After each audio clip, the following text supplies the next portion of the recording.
बहुत बहुत धन्यवाद। धन्यवाद।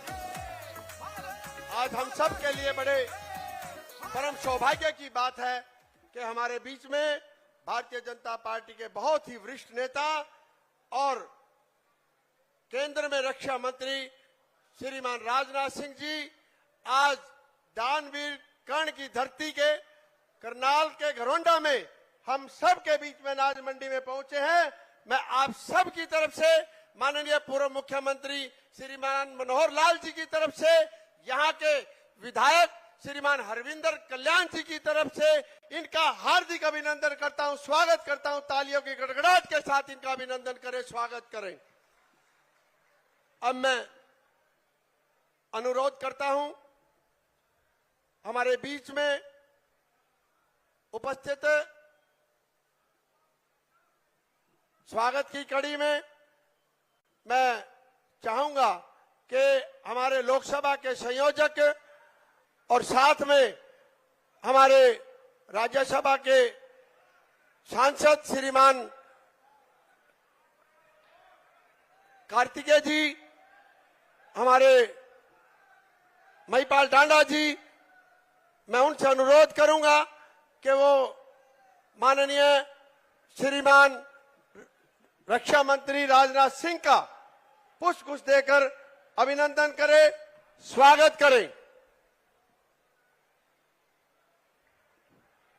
उनके साथ हमारे पूर्व में मुख्यमंत्री और लोकसभा के प्रत्याशी श्रीमान मनोहर लाल जी, श्रीमान केसरी सिंह जी जो गुजरात से हैं और राज्यसभा के सांसद हैं। अब मैं अनुरोध करूंगा राजपूत समाज के हमारे अध्यक्ष जिला के डॉक्टर एनपी सिंह जी से, राजेंद्र सिंह जी से, भंवर सिंह जी से, तेजवीर जी से, माननीय राजनाथ सिंह यहाँ घरोंडा अनाज मंडी पर पहुंचने पर हार्दिक अभिनंदन करें, स्वागत करें। अब मैं अनुरोध करूंगा हमारे निर्मला बरागी जी से, सुदर्शन जुनेजा जी से, रमेश कश्यप जी से, हैप्पी लक गुप्ता जी से कि हमारे वो लोकसभा के प्रत्याशी श्रीमान मनोहर लाल जी को तलवार भेंट करके राजपूत समाज माननीय रक्षा मंत्री जी का अभिनंदन कर रहा है, स्वागत कर रहा है। जय श्री राम, जय श्री राम, राजनाथ जी को जय श्री राम। अब मैं माननीय मनोहर लाल जी के लिए निर्मला जी को, सुदर्शन जी को, रमेश कश्यप जी से, हैप्पी लक्ष्मी से निवेदन करूंगा कि वो माननीय मनोहर लाल जी जो हमारे लोकसभा के प्रत्याशी हैं उनको भी पुष्पगुच्छ देकर अभिनंदन करें, स्वागत करें। माननीय हमारे पूर्व मुख्यमंत्री जी का भी स्वागत हो रहा है और उसके बाद मैं अनुरोध करूंगा करनाल लोकसभा के संयोजक और इस घरोंडा के बहुत ही लोकप्रिय विधायक आदरणीय हरविंदर कल्याण जी से कि वो आए और शब्दों द्वारा माननीय राजनाथ जी का और माननीय मनोहर जी का अभिनंदन करें, स्वागत करें। माननीय हरविंदर कल्याण जी। भारत माता की। आज करनाल लोकसभा में और खास तौर पर घरोंडा विधानसभा में पहुंचने पर हमारे देश के बहुत कद्दावर नेता, भारतीय जनता पार्टी के पूर्व में राष्ट्रीय अध्यक्ष रहे और जो जमीन से जुड़े हुए, कहां से संघर्ष करके आज न केवल भारत बल्कि पूरी दुनिया में जिनका नाम है, जो सबको साथ लेकर सारे समाज को जोड़कर राष्ट्र को ऊंचाइयों पर पहुंचाने में जिनका लगातार योगदान रहा है, ऐसे हमारे देश के यशस्वी रक्षा मंत्री श्रीमान राजनाथ सिंह जी का मैं यहां पहुंचने पर आप सब की तरफ से, पूरे क्षेत्र की तरफ से, माननीय मनोहर लाल जी की तरफ से और सभी स्थानीय नेतागणों की तरफ से बहुत बहुत स्वागत और अभिनंदन करता हूं। मैं माननीय राजनाथ सिंह जी को बताना चाहूंगा कि आज आपके आने से पूरे क्षेत्र के अंदर एक खुशी की लहर है और जिस प्रकार से आपके दरवाजे 24 घंटे सर्व समाज के लिए खुले रहते हैं, जिस प्रकार से आपने एक लौह पुरुष की तरह देश की जिम्मेवारियों को इस प्रकार से निभाया है कि आपका एक अलग प्रकार से सम्मान आज पूरे राष्ट्र के अंदर है। आज हम सभी अपने आप को गौरवान्वित महसूस करते हैं कि आज आप हमारे बीच में आए हैं। मैं अपनी बात को ज्यादा लंबा ना करते हुए पुनः माननीय राजनाथ सिंह जी का यहाँ पधारने पर बहुत बहुत दिल की गहराइयों से स्वागत और अभिनंदन करता हूँ। और माननीय मनोहर लाल जी, जिन्होंने 9.5 वर्षों तक हरियाणा प्रदेश की ईमानदारी से सेवा करने का काम किया, एक तपस्या करके उन्होंने हरियाणा प्रदेश की व्यवस्थाओं को सुधारने का काम किया, गरीब के घर में दिया जलाने का काम किया। मैं माननीय मनोहर लाल जी का भी विशेष रूप से घरौंडा में पधारने पर बहुत बहुत स्वागत करता हूं और अपने वक्तव्य को यही समाप्त करता हूं। सभी का बहुत बहुत धन्यवाद। एक बड़े जयकारे के साथ सभी मिलकर स्वागत करेंगे माननीय राजनाथ सिंह जी का। भारत माता की जय श्री राम। अब मैं निवेदन करना चाहूंगा, जिन्होंने 9.5 वर्ष तक इस हरियाणा की सेवा की है, पूरे हरियाणा को अपना परिवार समझा है, 2 करोड़ 80 लाख लोगों की चिंता की है, सर्व समाज को एक समझा है, ऐसे हमारे लोकसभा के प्रत्याशी आदरणीय श्रीमान मनोहर लाल जी से मैं निवेदन करूंगा कि वो आए और हम सब का मार्गदर्शन करें। आदरणीय श्रीमान मनोहर लाल जी।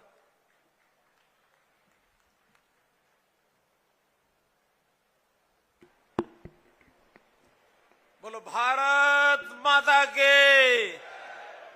भाई जरा पिछला कोना भी जरा ध्यान रखो।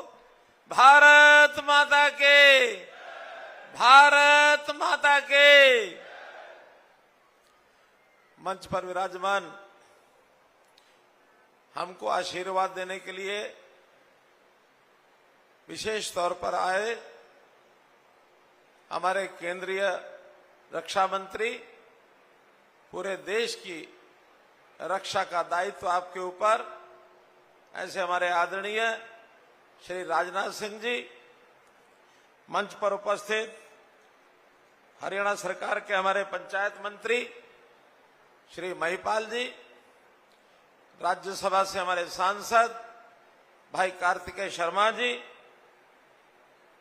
मेंबर पार्लियामेंट गुजरात से यहां चुनाव की देखरेख के लिए आए हैं भाई केसरी सिंह जी, इस लोकसभा के संयोजक यानी चुनाव के प्रभारी एवं अपने घरौंडा के विधायक श्री हरविंदर कल्याण जी, पार्टी के अपने जिलाध्यक्ष भाई योगेंद्र राणा जी, पूर्व विधायक श्री रमेश कश्यप जी, पूर्व विधायक श्री जिलेराम शर्मा जी, वरिष्ठ नेता महिला मोर्चा बहन निर्मल बैरागी जी, अध्यक्ष राजपूत सभा भाई एमपी सिंह जी, उपस्थित आज की सभा में हमारी मातृशक्ति, बुजुर्गों, नौजवान साथियों, पत्रकार छायाकार मित्रों, सबसे पहले मैं आभारी हूं आदरणीय राजनाथ सिंह जी का, क्योंकि मुझे याद है 2019 में जब विधानसभा के चुनाव के नाते से हमने एक आशीर्वाद यात्रा शुरू की थी, आपने उस आशीर्वाद यात्रा को कालका में आकर के आशीर्वाद दिया था। पूरे हरियाणा में यात्रा हुई, चुनाव हुए और हम लोग दूसरी बार विधानसभा में जीत करके और अपनी हमने सरकार बनाई थी। आपका आशीर्वाद उस समय फलीभूत हुआ था। आज भी आप इस चुनावी यात्रा में अपना आशीर्वाद देने के लिए आए हैं। निश्चित रूप से न केवल करनाल लोकसभा बल्कि आज हरियाणा में आपकी 3 सभाएं हैं, इसके बाद कुरुक्षेत्र लोकसभा में भी आपका कार्यक्रम है और तीसरा कार्यक्रम है आपका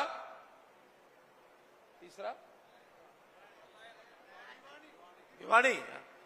थोड़ा सा अपनी लोकसभा में ज्यादा घूमना है तो तीसरा हमारा भिवानी लोकसभा में भी भिवानी के अंदर कार्यक्रम। मैं समझता हूं आपके इस कार्यक्रम से पूरे हरियाणा में जो हमने लक्ष्य तय किया है कि 10 की 10 लोकसभा हरियाणा की हम जीत करके और साथ में करनाल विधानसभा जहां उपचुनाव हो रहा है, हमारे मुख्यमंत्री चुनाव लड़ रहे हैं, 11 के 11 कमल खिला करके और हम 4 जून को आप लोगों की झोली में डालेंगे, ऐसा मुझे पूरा विश्वास है। भाइयों बहनों, पिछले 10 साल में देश की रक्षा सुरक्षा में सेनाओं को एक प्रकार से मान सम्मान दिला करके उनका एक उच्च स्थान करने के लिए जो भी काम देश में आपने माननीय नरेंद्र मोदी जी देश के प्रधानमंत्री इन लोगों ने संभाला है, देश के सेनाओं का मनोबल बहुत ऊंचा हुआ है। कोई होली दिवाली ऐसा अवसर नहीं आता जब हम प्रधानमंत्री जी को अपनी सेनाओं के बीच में नहीं पाते हैं। सेनाओं का जो मनोबल कांग्रेस के समय होता था उसको कहीं ऊंचा अपने उठाया है। और मैं एक बात कहूंगा कि जैसे हमने यानी केंद्र सरकार की ओर से प्रधानमंत्री जी, गृह मंत्री जी, रक्षा मंत्री जी ने धारा 370 को समाप्त किया है, इसके कारण से जम्मू कश्मीर देश का अभिन्न अंग हुआ है। तो वहां पर सीमाओं में जो जम्मू कश्मीर को लेकर के विवाद रहते थे, पाकिस्तान के साथ विवाद रहता था, अब वो एक प्रकार का विवाद शांत भी हुआ है और हमारे देश के जो सैनिक हैं उनकी शहादतों में कमी आई है। देश के अंदर सैनिक हो अथवा पूर्व सैनिक हो, इनका सबका ध्यान रखने का काम जिस प्रकार से आपने किया है, हरियाणा उसमें गौरवान्वित है। क्योंकि हम जैसे देखते हैं हरियाणा हमारा सेना का यानी जवानों का, किसानों का और पहलवानों का प्रदेश है। यहाँ देश के जितनी सेना की शक्ति है 10% सैनिक हमारे हरियाणा से संबंधित है, जबकि हमें हरियाणा की आबादी देश की केवल 2% है। हमें इस बात का गर्व है कि हम देश की रक्षा में अपनी भूमिका को निभाते हैं, जबकि कांग्रेस के समय में इन्हीं सेना के बल को किस प्रकार से कमजोर किया जाता था। कभी भी सैनिक ऑपरेशन कोई होता था, कांग्रेस के लोग सबूत मांगते थे और सबूत मांगने का मतलब उनकी अपनी राजनीति जैसे चलती होगी, लेकिन सेनाओं का मनोबल टूटता था। सेनाओं का मनोबल टूटने का मतलब हम देश में कमजोर होते थे। तो मैं आदरणीय रक्षा मंत्री जी का इस बात के लिए आभारी हूं कि आपने हमको जो समय दिया है, इससे मैं आपको विश्वास दिलाता हूं कि हमारे हरियाणा के लोग कांग्रेस को सबक सिखाएंगे और जो कांग्रेस के लोग अफवाहें फैलाते हैं, तरह तरह के र्यूमर्स, तरह तरह के झूठ बोलने का जो काम करते हैं, निश्चित रूप से ये हरियाणा की जनता उसको नकारेगी और हरियाणा की जनता निश्चित रूप से प्रधानमंत्री जी नरेंद्र मोदी जी को और अपनी सरकार को तीसरी बार दोहराने का काम करेगी और ये 400 पार इस बात का लक्ष्य पूरा निश्चित करेंगे। मैं आपका पुनः हरियाणा की जनता की ओर से बहुत बहुत धन्यवाद करता हूं, बहुत आभारी हूं। आज आए, आपका हमको मार्गदर्शन मिलेगा। बहुत बहुत धन्यवाद, बहुत बहुत आभार। धन्यवाद माननीय पूर्व मुख्यमंत्री जी का कि जिन्होंने हम सब का मार्गदर्शन किया। और अब मैं ऐसे महबूब नेता को बुलाना चाहूंगा कि जिनका हमें लंबे समय से इंतजार था, किसान नेता, समाज के सिरमौर, 36 बिरादरी की शान, जिनके दरवाजे हरियाणा व पूरे देश के सर्व समाज के लिए हमेशा खुले रहते हैं, ऐसे नेता पर हमें गर्व है, नाज है, फक्र है। और जन जन के प्रिय श्री राजनाथ सिंह जी, रक्षा मंत्री जी से मैं अनुरोध करता हूं कि वो अपने उद्बोधन से हम सबको अनुग्रहित करें। आदरणीय श्रीमान रक्षा मंत्री राजनाथ सिंह जी।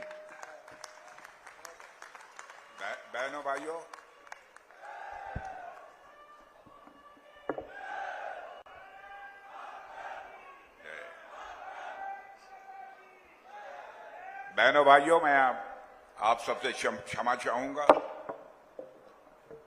आंध्र प्रदेश की एक सार्वजनिक सभा को संबोधित करने के बाद तो मैं यह मंच से उतर रहा था। आप लोगों ने देखा होगा कि मेरी जल्दी जल्दी चलने की आदत है, जल्दी जल्दी चढ़ने की आदत है, जल्दी जल्दी उतरने की आदत है। उसी में मेरा पैर फिसल गया था, इसलिए एक पैर में, दाहिने पैर में चोट लग गई है। डॉक्टर्स ने कहा कि 7 दिन आपको आराम की आवश्यकता होगी। मैंने कहा यदि आराम करना होगा तो मैं 30 तारीख को बाद, जबकि चुनावी प्रचार का दौर समाप्त होगा, तभी मैं आराम करूंगा, उसके पहले आराम नहीं करूंगा। बहनों भाइयों, यदि आज आपके बीच में आया हूं, कुछ दर्द भी लेकर आया हूं और कुछ दो टूक बातें करने के लिए भी आपके पास आया हूं। पहली बात तो मुझे यह लगती है, हरियाणा का लोकसभा का चुनाव इस समय हो रहा है, हरियाणा के साथ साथ पूरे देश का चुनाव हो रहा है और उसके 6 महीने के बाद फिर हरियाणा विधानसभा का भी चुनाव होगा। आप जानते हैं कि हर साल विधानसभा का चुनाव होता है, 5 साल पर लोकसभा का चुनाव होता है।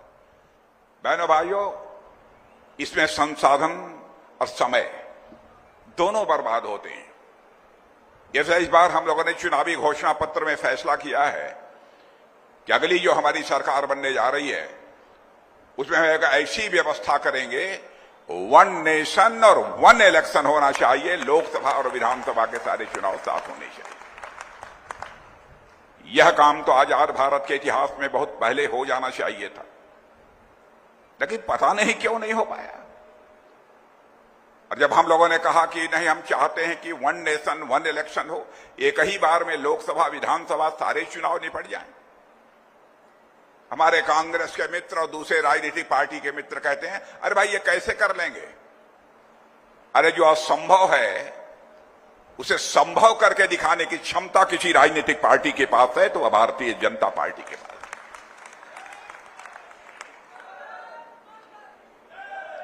और बहनों भाइयों, उसको करके हम दिखाएंगे। और हरियाणा में एक वेदना लेकर आया हूं और मैं जानता हूं कि हरियाणा के लोग स्वाभिमान के धनी होते हैं। मान, सम्मान और स्वाभिमान उनके हृदय की सबसे बलवती भावना होती है।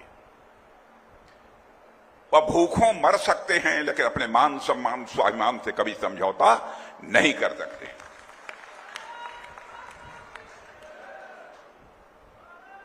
और मैं समझता हूं कि सबसे बड़ी पूंजी इंसान की होती है, इंसान की विश्वसनीयता, इंसान की साख। यानी कोई व्यक्ति जो बात बोले उसे पूरा करे, वही वास्तव में इंसान है। लेकिन मैं सारी राजनीतिक पार्टियों को देख रहा हूं, कहती कुछ है और करती कुछ है। आप लोगों ने कांग्रेस पार्टी को इस देश में 50 वर्षों से अधिक का समय अखंड हुकूमत करने के लिए दिया। पंडित जवाहरलाल नेहरू ने भी कहा था, हम गरीबी को समाप्त करेंगे इस भारत से, क्योंकि भारत अब आजाद हो गया है। श्रीमती इंदिरा गांधी ने कहा कि मैं भी समाप्त करूंगी।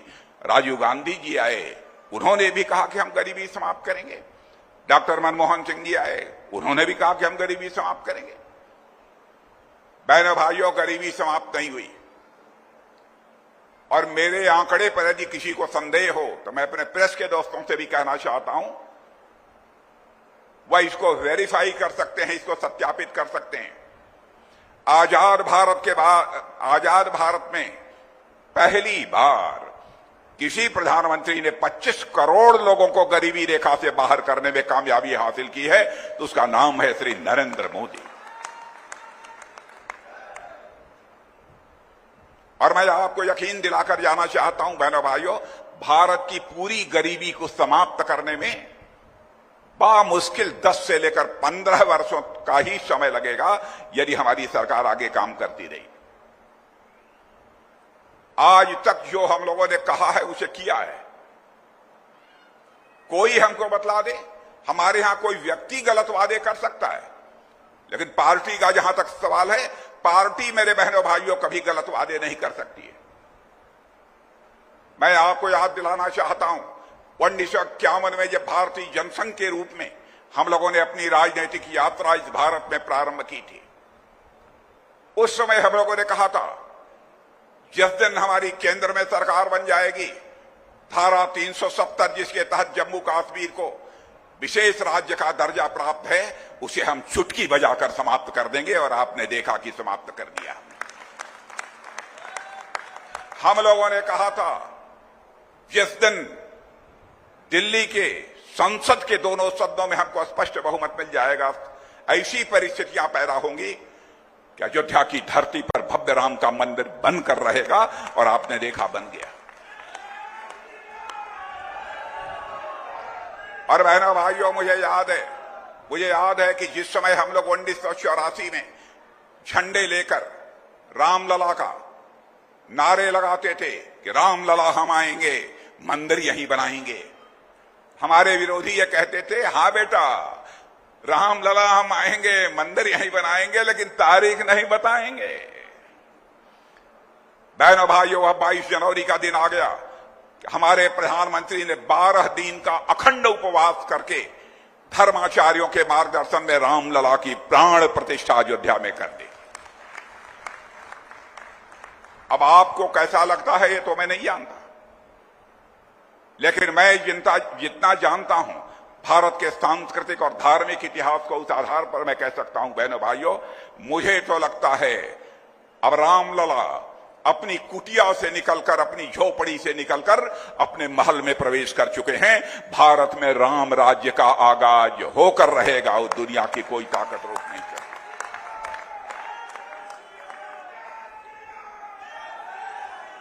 बड़े बड़े विद्वान हमसे पूछते हैं, साहब राम राज्य कैसे आ जाएगा, राम राज्य का क्या मतलब है? मैंने कहा, जिस दिन हर भारतवासी के अंदर अपने कर्तव्य के प्रति बोध, दायित्व बोध, सेंस ऑफ रिस्पॉन्सिबिलिटी, जिस दिन इस बात का एहसास हो जाएगा कि हमारा जिम्मेदारी क्या है, हमारा कर्तव्य क्या है, मैं मान लूंगा कि उसी दिन भारत में राम राज्य आ गया। धर्म मर्यादा पुरुषोत्तम भगवान राम को भी जंगल इसीलिए जाना पड़ा था। कैकेयी के अंदर यह कर्तव्य बोध नहीं था कि हमें क्या करना चाहिए। उनको यह लगता था ये मेरा अधिकार है, मेरे बेटे को ही सिंहासन मिलना चाहिए। उसी कारण सबसे बड़ा संकट उस समय भी पैदा हुआ था मेरे बहनों भाई। इसीलिए मैं मानता हूं जिस दिन लोगों के अंदर इस प्रकार की चेतना जागृत हो जाएगी कि हमारा इस समाज के प्रति, परिवार के प्रति, देश के प्रति यह कर्तव्य बनता है, मैं मानता हूं कि उसी दिन इस देश में राम राज्य आकर रहेगा, दुनिया की कोई ताकत नहीं रोक सकती। हम लोगों ने, मैं याद दिलाना चाहता हूं, यह भी कहा था 3 तलाक की प्रथा को समाप्त करेंगे। मुझे याद है बड़े बड़े विद्वान यह कहते थे कि मिस्टर राजनाथ सिंह, आप दूसरे धर्म के मामलों में क्यों हस्तक्षेप करना चाहते हैं? भारत एक सेकुलर, पंथ निरपेक्ष देश है, क्यों ऐसी बातें आप लोग कर रहे हैं? हिंदू मुसलमान के बीच दूरी बनाने की आप कोशिश क्यों कर रहे हैं? तलाक का यह विषय तो मुस्लिम धर्म के लोगों का है। बहनों भाइयों, मैं साफ कर देना चाहता हूं और तहे दिल में यह बात कर रहा हूं, हिंदू हो, मुसलमान हो, ईसाई हो, यहूदी हो, कोई भी हो, जो भारत का नागरिक है, बहनों भाइयों, किसी धर्म को मानने वाली माता, बहन और बेटी की इज्जत के साथ अथवा उसके ऊपर कोई जुल्म यदि ढाया जाएगा, हम सरकार की चिंता नहीं करेंगे। सरकार आती जाती रहती है, हम उस माता, बहन, बेटी के साथ खड़े होंगे मेरे बहनों भाइयों, वह चाहे किसी भी धर्म के साथ। हम लोग अत्याचारी नहीं है, जुल्म करने वाले लोग हम लोग नहीं है। और आपने देखा कि यह वादा किया था हम लोगों ने, इस वादे को भी हम लोगों ने पूरा कर दिया है।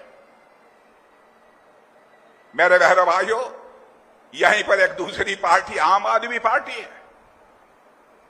यह आम आदमी पार्टी जिस समय आंदोलन चल रहा था, उस समय इन्होंने क्या वादा किया था अपने नेता से?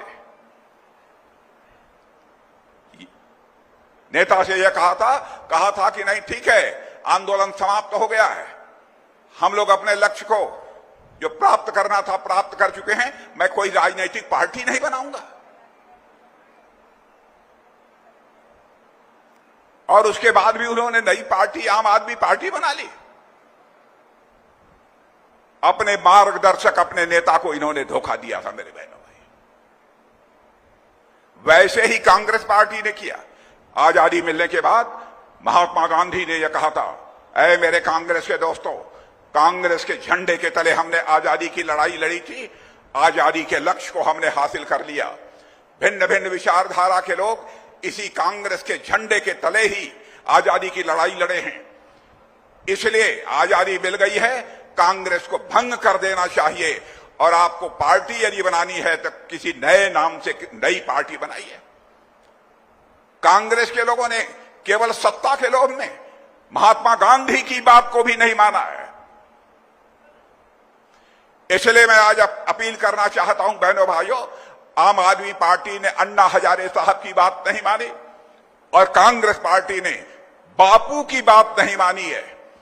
दोनों की मुराद यदि आप पूरी करना चाहते हैं तो मैं समझता हूं हरियाणा ही नहीं बल्कि हिंदुस्तान की राजनीति से इनका सफाया होना चाहिए। वह इंसान कैसा जो अपने ही देश की जनता की आंखों में धूल झोंके? बहादुर इंसान वही है जो जनता की आंखों में धूल झोंक कर नहीं बल्कि जनता की आंखों में आंख डालकर राजनीति करे। बहनों भाइयों, हम लोगों ने कभी नहीं किया है। भ्रष्टाचार की बात करते हैं।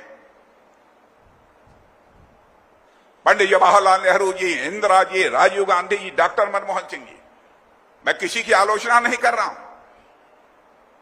लेकिन मैं डॉक्टर मनमोहन सिंह की बात याद दिलाना चाहता हूं। डॉक्टर मनमोहन सिंह जी ने अच्छे आदमी थे, मैं आलोचना नहीं करता हूं।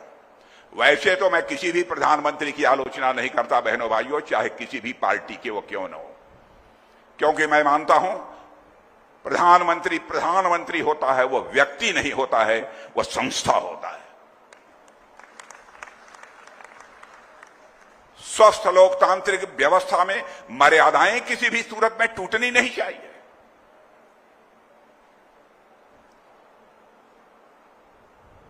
ये लोग महंगाई को रोक नहीं पाए।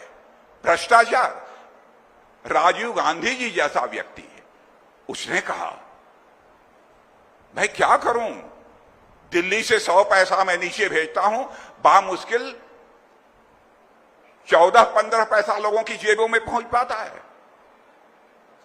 यह लाचारी व्यक्त की थी भारत के प्रधानमंत्री राजीव गांधी जी ने।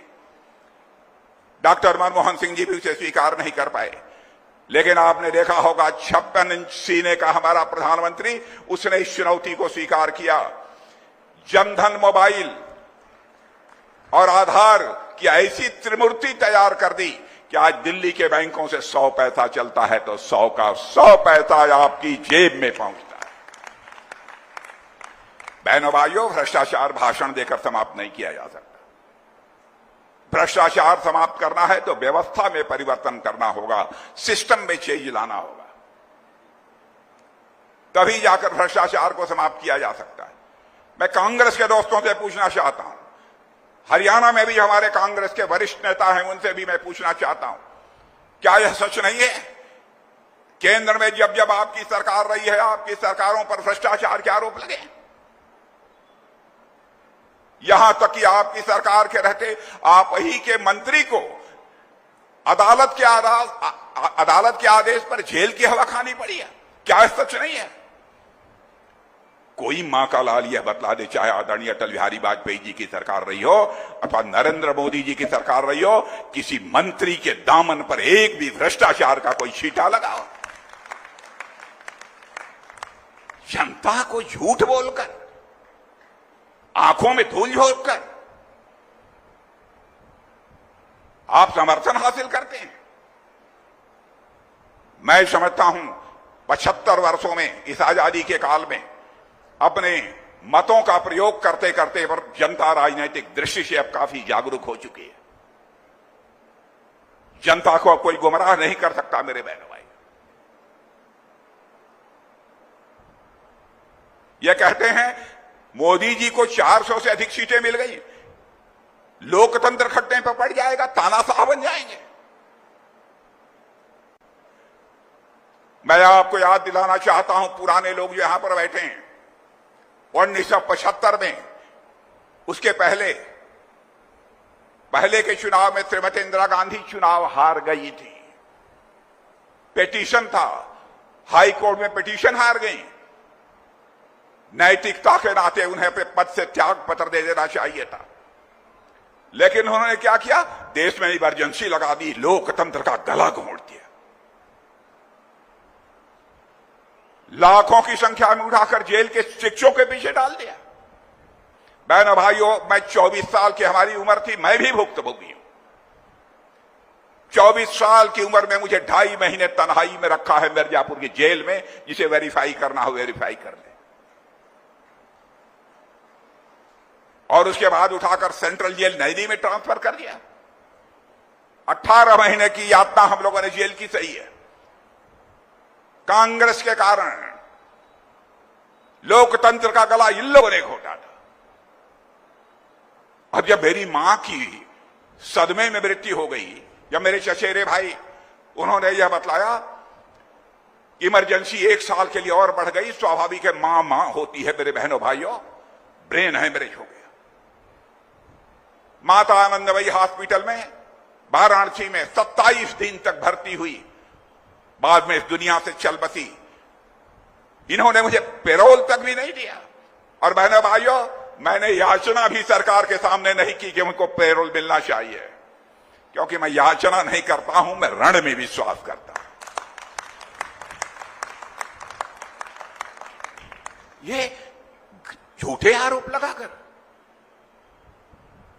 भोली भाली जनता को ये लोग गुमराह करते हैं। मेरे बहरे भाइयों, कोई हो तर्क कर ले मुझे।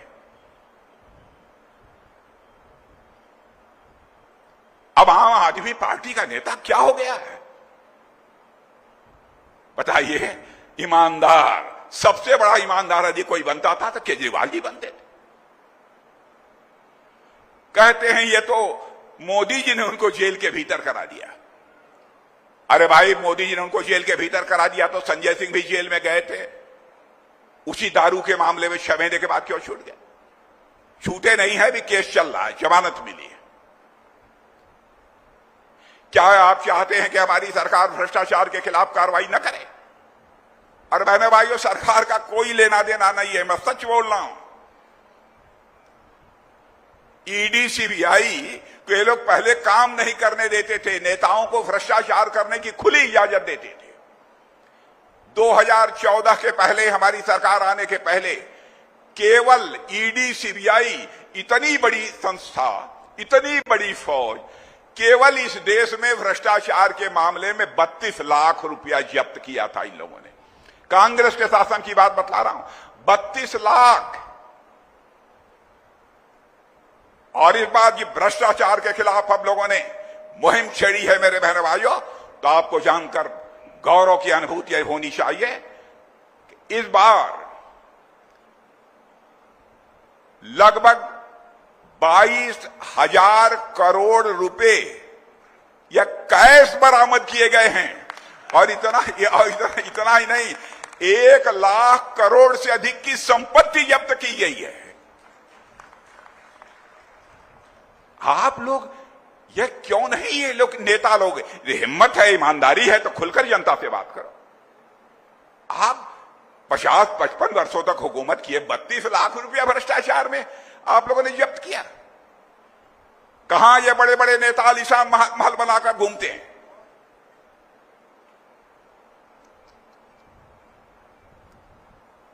क्या यह नहीं है कि इन लोगों ने खून चूसा है लोगों का?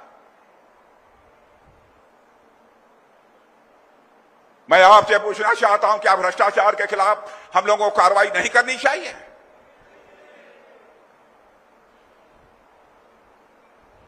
इस पर भी अंगुली उठाई जाती है। मैं जानता हूं ये सब सारे लोग बड़े चतुर होते हैं, आपके सामने आकर गलत तर्क पेश करेंगे, लेकिन मेरे सामने आकर गलत तर्क पेश करें।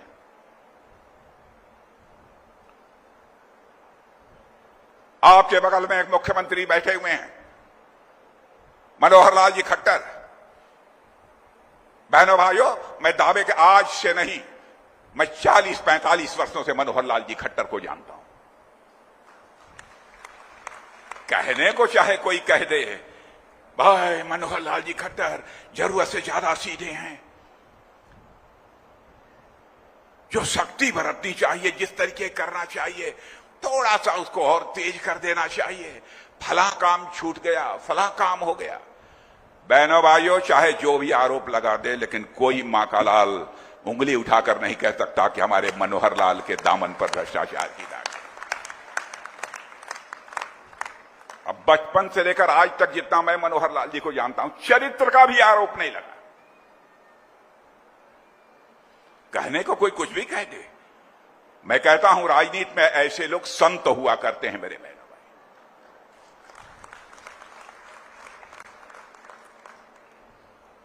देश आगे बढ़ रहा है, भारत का कद दुनिया में ऊंचा हुआ है मेरे बहनों भाइयों। पहले भी मैं विदेशों में जाता था, दुनिया के मंचों पर, अंतर्राष्ट्रीय मंचों पर मैं कुछ बोलता था तो दुनिया कहती थी भारत बोल रहा है, चलो थोड़ी देर के बाद चाय वगैरह पीने के बाद आएंगे, जब दूसरे लोग अमेरिका बोलेगा, चीन बोलेगा, रूस बोलेगा, तब आएंगे। माने हमारी बातों को अंतर्राष्ट्रीय मंचों पर गंभीरतापूर्वक सुना नहीं जाता। लेकिन आज आपको जानकर खुशी होगी, स्वाभिमान जाग उठेगा आपका। आज अंतर्राष्ट्रीय मंचों पर भारत कुछ बोलता है, सारी दुनिया कान खोलकर सुनती है कि भारत बोल क्या रहा है। बहनों भाइयों, यह भारत की हैसियत है। मेरी बात यदि गलत हो तो हरियाणा के बहुत सारे लोग विदेशों में हैं, इनसे जाके पता, इनसे पूछ लीजिए। आज यही टेलीफोन मिलाकर पूछ लीजिए कि राजनाथ सिंह आए थे या कहा है उन्होंने, सच है कि गलत है।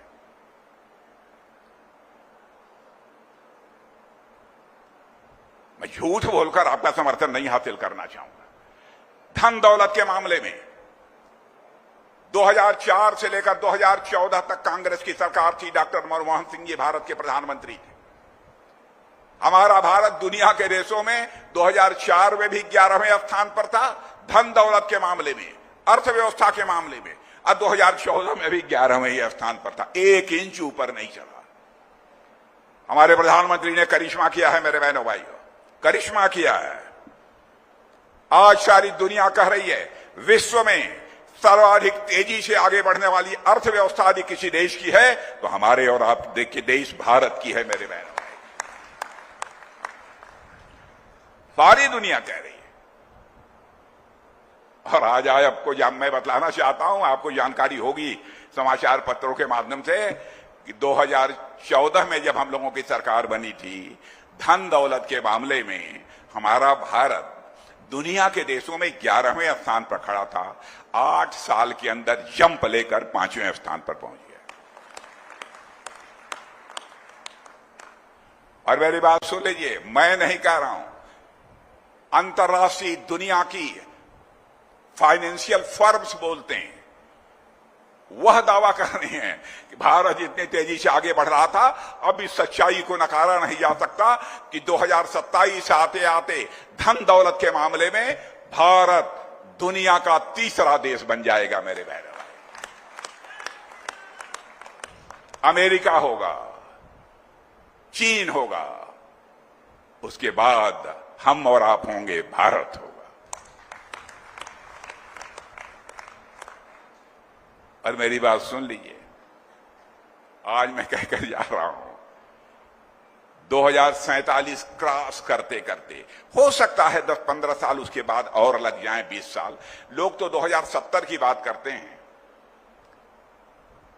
लेकिन मुझे पक्का विश्वास हो गया है कि भारत जिस तरीके से आगे बढ़ रहा है, भारत विश्व की महाशक्ति बनेगा मेरे बहनों।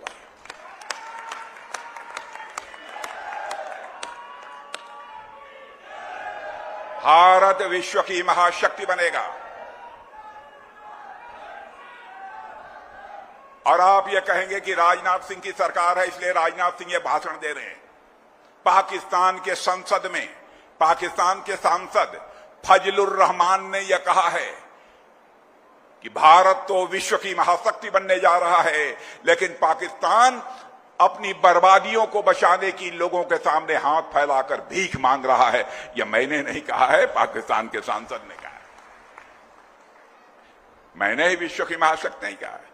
और बहनों भाइयों, यदि हम विश्व की महाशक्ति बनना चाहते हैं तो दुनिया के किसी देश पर कब्जा करने के लिए नहीं, किसी देश पर आक्रमण करने के लिए हम विश्व की महाशक्ति नहीं बनना चाहते हैं। विश्व की महाशक्ति यदि हम बनना चाहते हैं तो विश्व के कल्याण के लिए बनना चाहते हैं बहनों भाइयों।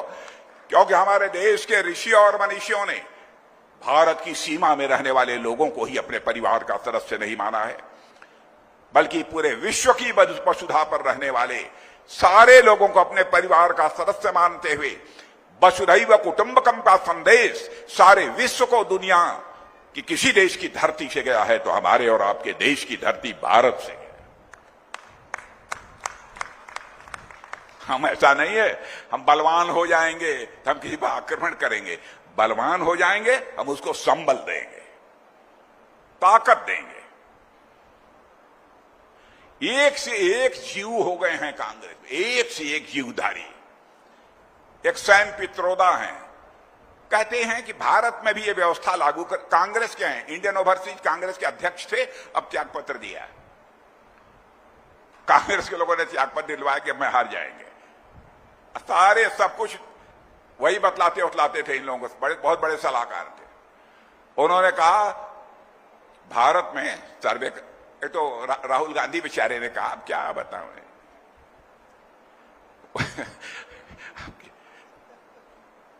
बहन भाई, राहुल गांधी ने कहा कि आपकी संपत्ति का सर्वे कराया जाएगा, तन्निक भी इधर उधर कुछ ज्यादा है उठाकर दूसरों को बांट दिया जाएगा। आप लोग तो प्रसन्न हो गए इससे, खुश हैं कि नहीं है?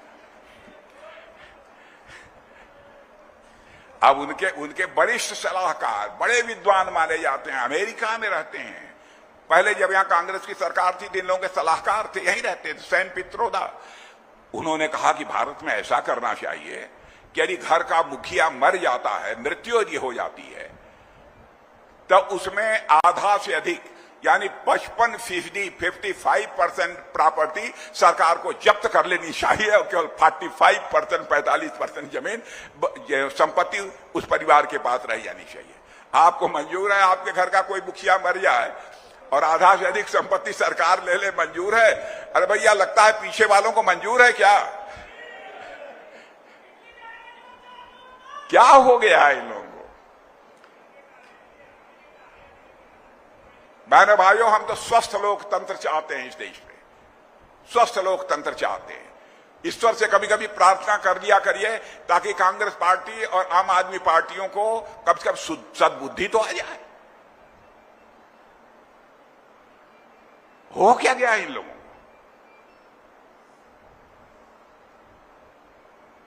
अरे बहनों भाइयों, रक्षा के मामले में भी हम लोग कमजोर नहीं है। बताइए, 2006 में एक सच्चर कमेटी कांग्रेस ने बनाई थी। उसने कहा देखो, सेना में गिनती कराओ, कितने हिंदू हैं, कितने मुसलमान हैं, कितने ईसाई हैं। हरियाणा में ऐसे बहादुर सेना के जवानों की कमी नहीं है। उनसे पूछिए क्या उन्हें मंजूर है? वन रैंक वन पेंशन की बराबर बात करते थे।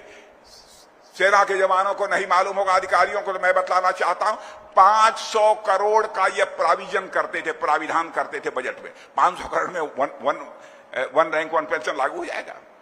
बहनों भाइयों, लाखों करोड़ जी खर्च किया है अपने नौजवानों, अपने देश के सीमा के जवानों के सम्मान में, तो भारतीय जनता पार्टी ने किया है। हम लोगों ने वन रैंक वन पेंशन प्रभावी तरीके से लागू किया।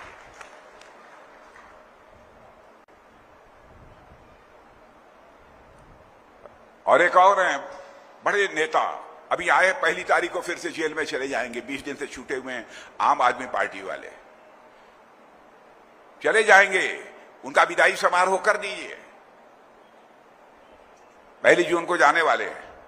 बहनों भाइयों, उन्होंने वादा किया था, अन्ना हजारे से ही नहीं समस्त देशवासियों से वादा किया था, यदि मैं मुख्यमंत्री बन गया दिल्ली का तो कभी सरकारी आवास में नहीं रहूंगा। जाकर देख लीजिए, शीश महल सरकारी पैसे से बनवाया है उन्होंने, शीश महल में रहते हैं। और उसी शीश महल में अपनी ही पार्टी की सांसद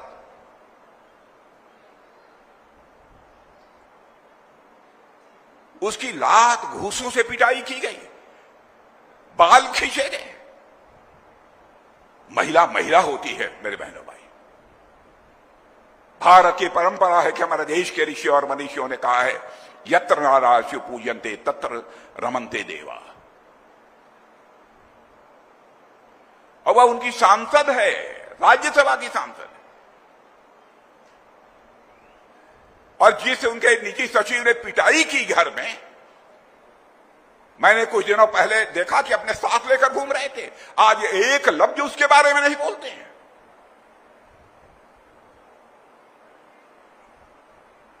बहनों भाइयों, बहुत दर्द से मैंने आज आपके सामने बातें रखी है ताकि समस्त देशवासियों तक हमारी बात पहुंच जाए। इस समय हमारे प्रधानमंत्री मोदी जी के नेतृत्व में एक नई सोच के साथ नए भारत का निर्माण हो रहा है, यह बात मैं दावे के साथ कह सकता हूं।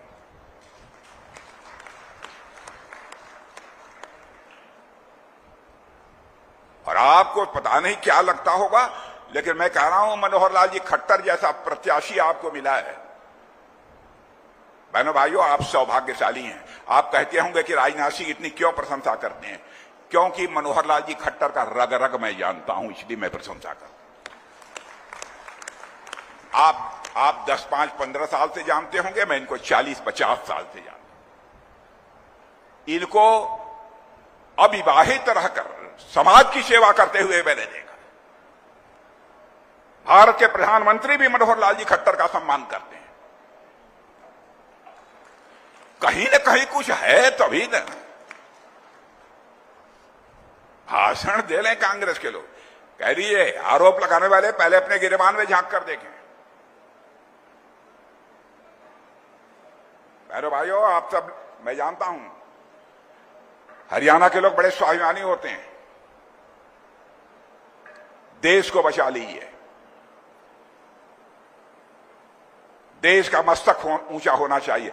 इस बार कहीं का कोई प्रत्याशी बीजेपी का थोड़ा गड़बड़ भी दिखाई देता हो, इस बात को भूल जाइए। प्रश्न यह है हम किसको भारत की संसद में चुनकर भेजेंगे कि मोदी जी के नेतृत्व में सरकार बनाने में सहयोग करेगा।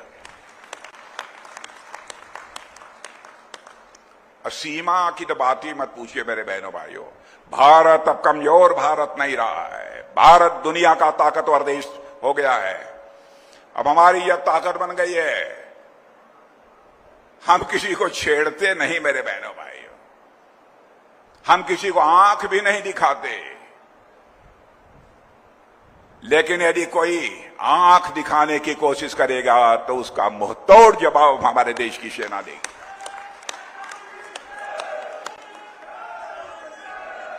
और मेरे बहनों भाइयों, मेरी बात सुन लो, मेरी बात आप सुन लो। भारत कमजोर भारत नहीं है। भारत के पास वह ताकत है कि सीमा के इस पार भी मार सकता है। जरूरत पड़ी तो सीमा के उस पार भी जाकर भारत मार सकता है। यह भारत की ताकत है। इसलिए मैं आप सभी लोगों से निवेदन करूंगा, कमल का फूल, माताएं बहनें बैठी हैं, उनके सामने भी उनके सम्मान में मैं शीश झुकाता हूं।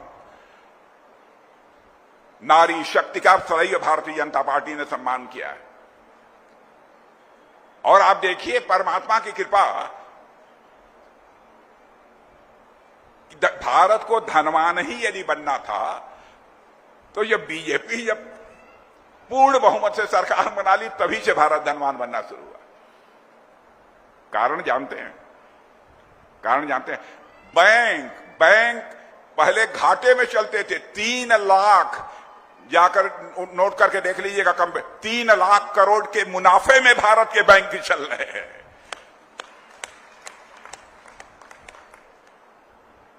बहन भाई, क्यों ऐसा हो रहा है? भाई देखिए, मैं तो एकदम बहुत ईश्वर के ऊपर विश्वास करता हूं, परमात्मा के ऊपर विश्वास करता हूं, ईश्वर से डरता भी हूं। प्रतिदिन आधे घंटे उसी के प्रति अपनी आस्था व्यक्त करता हूं, विश्वास मैं करता हूं। इंसान किसी का कुछ नहीं बिगाड़ सकता, हमारी गहरी आस्था है। मुझे लगा कि इसलिए 75 साल गुजर गए, भारत धनवान भारत नहीं बन पाया। लक्ष्मी जी प्रतीक्षा कर रही थी, क्योंकि लक्ष्मी जी को आपने देखा होगा कि हाथ हिलाते हुए घर में प्रवेश नहीं कर सकती।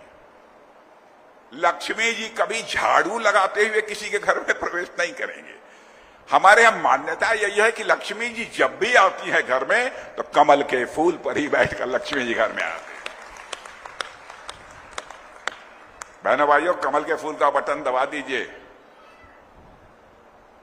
और हमारे मनोहर लाल जी खट्टर को एक बार भारत की संसद में पहुंचा दीजिए। और मेरी बात सुन लीजिए, अंतिम बात, मनोहर लाल जी खट्टर केवल आप सांसद नहीं चुन रहे हैं बल्कि कुछ और चुन रहे हैं।